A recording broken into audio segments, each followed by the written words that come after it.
అవునండి. నాకైతే చాలా బాధగా ఉంది. ఎందుకు అంటే, నేను వేసే ప్రతి మొక్క బాగా ఎదిగి, పువ్వులు కాస్తూ, మంచి గార్డెన్ అయితే ప్రిపేర్ చేశాను ఇంటి చుట్టూ. నేను వేసే మొక్కలు ప్రతీదీ బతుకుతుంది కానీ, ఈ మొక్కేంటో ఎన్ని సార్లు వేసినా అస్సలు బతకట్లేదు. ఇంతకీ ఈ మొక్క ఏంటి అంటే, మొరం అన్నమాట. మంచి స్మెల్ ఉంటుంది. అలాగే కనకాంబరాల్లో మాలలో వేసి కట్టుకోవచ్చనమాట పువ్వులు. అలానే మంచిగా పత్తిర్ల కింద కూడా వాడొచ్చనేసి ఈ మొక్క చాలా సార్లే వేశాను. అయినా బ్రతకట్లేదు. మొక్కలన్నీ ఒక లుక్కేసేద్దాం. ఇదొచ్చి కనకాంబరాలు వాటిలికి అవే వచ్చినియి. చూద్దాం ఎలా వస్తాయేంటో. అలానే చామంతి అంటే ఏసాను. ఎరుపైతే చనిపోయింది. తర్వాత దాంట్లో మొరమేద్దాం అనుకున్నాను. అలానే ఈ మొక్క కూడా పువ్వులు సరిగ్గా రావట్లేదు. ఇదొచ్చి ధవళం అన్నమాట.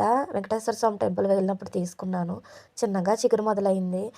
మల్లెంటయితే మంచిగా గుబురుగా ఎదిగేసింది. ఇప్పుడు మల్లెపూల సీజన్ కదా! మంచిగా పువ్వులు కూడా కాస్తున్నాయన్నమాట.